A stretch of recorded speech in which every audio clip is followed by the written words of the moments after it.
An adult human contains an estimated 100 trillion cells, and yet we start life as a single cell. To grow, develop, and repair tissue damage, we rely on cell division. In eukaryotic cells, this process is accomplished by a series of well-orchestrated steps called mitosis. Every day our bodies must produce millions of skin cells to replace those lost through normal activity. Each of these cells must have a complete complement of the genetic material.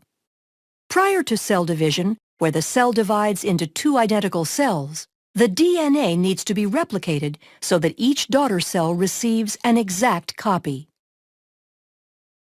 Following DNA replication, the chromosomes condense in the nucleus of the cell. DNA condenses by wrapping around cores of histone proteins, forming nucleosomes. This beads-on-a-string structure is called chromatin.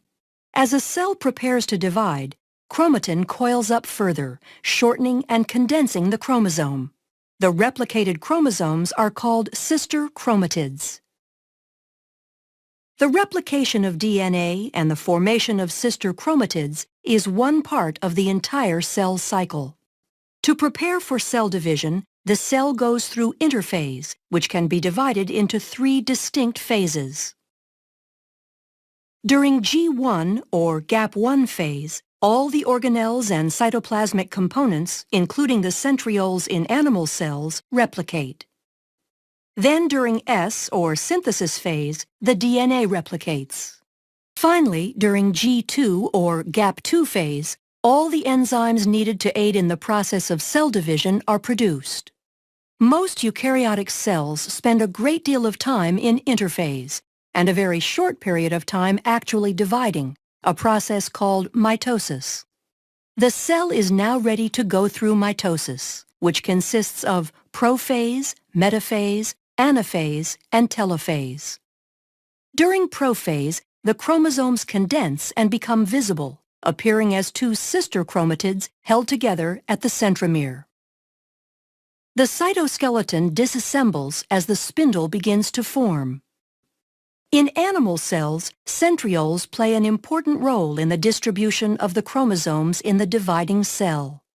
The centrioles migrate to opposite poles, establishing a bridge of microtubules called the spindle apparatus, and the nuclear envelope breaks down. Towards the end of prophase, chromosomes attach, by proteins in their centromeres called kinetochores, to microtubules from each pole, moving the chromosomes toward the equator of the cell.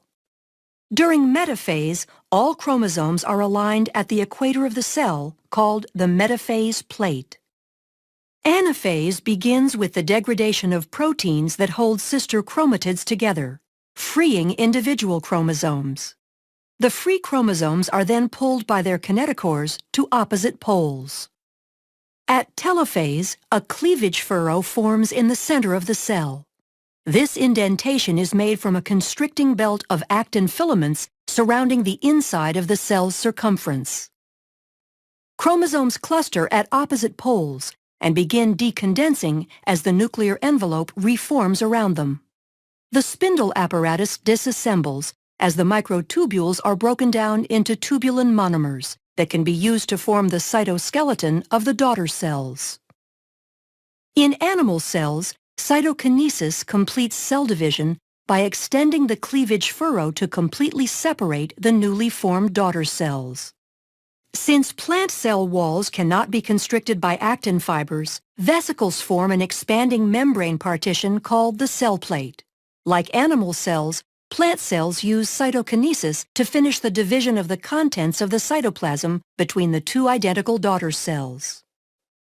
During the cell cycle, certain checkpoints are encountered to make sure the process is occurring accurately. And if it is not, the cell cycle will stop at the checkpoint and correct, or possibly inhibit that cell from dividing. The first checkpoint is the G1S checkpoint, and is considered the primary point at which the cell cycle continues or stops. External signals and growth factors can influence the cell cycle and affect the progress at or before this critical checkpoint. The G2M checkpoint allows cells that have successfully completed all 3 phases of interphase to begin mitosis. The last checkpoint is the spindle checkpoint, ensuring that all chromosomes have attached to the spindle in preparation for anaphase. Growth factors, the size of the cell, and the nutritional state of the cell are all contributing factors in cell cycle regulation, ensuring that only certain cells divide at appropriate times. Once all the checkpoints in interphase are cleared, mitosis can occur. From interphase to cytokinesis, the entire process of cell division can take on average 10 to 20 hours in a typical plant or animal cell. Depending on the nature and use of the cell, the process can happen at different frequencies as well. In humans, our skin cells have a high turnover rate due to wear and tear and go through mitosis very frequently, whereas other cells, such as adult neurons and muscle cells, rarely divide. The accuracy of mitosis, as well as the consistency of the checkpoints during interphase, ensure that most cells in a eukaryotic organism can produce identical copies of themselves. This process allows for growth and repair to prolong overall physiology as well as life itself. Have you ever wondered why children do not look exactly like their parents, or why some siblings look so different from each other? The answer lies in the process of meiosis, which generates the gametes for reproduction. Meiosis is the process by which haploid cells are produced from a diploid cell. For this to occur, the chromosomes must be correctly sorted and distributed in a manner to create genetically unique cells with half the number of chromosomes as the original cell. Meiosis occurs in special cells called germ cells within the gonads of males and females. For the successful reduction in the number of chromosomes to occur in the new haploid daughter cells, 2 rounds of divisions are necessary. These divisions are termed meiosis I and meiosis II. Although the processes of mitosis and meiosis look similar, there are a few major differences. One obvious difference is that mitosis results in 2 diploid daughter cells, and meiosis results in 4 haploid cells. As in mitosis, meiosis begins after a cell has successfully completed the G1, S, and G2 stages of interphase. During the S phase of interphase, the DNA is replicated, producing 2 copies of each chromosome called sister chromatids. The paired centrioles in the cytoplasm duplicate and begin extending microtubules that will form the meiotic spindle. Sister chromatids remain attached at the centromere and condense as the cell enters prophase I of meiosis. Up to this point, the cell looks similar to mitosis, but 2 events occur in meiosis that do not occur in mitosis and lead to genetic diversity. The first event occurs during prophase I, when homologous pairs of sister chromatids lie side by side in a process called synapsis, forming a tetrad or bivalent. The homologous chromosomes share similar but not necessarily identical genes. Once this structure is formed, the second event, called crossing over, can occur. During crossing over, a physical exchange between chromosome segments of non-sister chromatids occurs, increasing genetic diversity. Prophase I concludes with the fragmentation of the nuclear envelope as the duplicated centriole pairs move to opposite poles of the cell. As they move, the centrioles extend spindle fibers forming the meiotic spindle. In prometaphase I, with the paired centrioles in place, the meiotic spindle is fully formed. The sister chromatids attach to the spindle fibers by their kinetochores. Here, another key difference between mitosis and meiosis occurs. Because of synapsis and crossing over in meiosis, homologous chromosomes remain aligned, so that a pair of sister chromatids is attached to only one pole by the kinetochore microtubules. In mitosis, each sister chromatid is attached to a spindle fiber. The fibers originate from opposite poles. During metaphase I, bivalents randomly align along the metaphase plate. Due to independent assortment, this alignment is random and adds to genetic diversity. In anaphase 1, the homologous chromosomes separate and move toward opposite poles. Meiosis I ends with telophase 1, when the chromosomes decondense and the nuclear envelope reforms. Cytokinesis separates the cytoplasmic material, and the two daughter cells are separated by a cleavage furrow. Since the final product of meiosis I is two haploid cells, meiosis II begins without the chromosomes going through another round of DNA replication.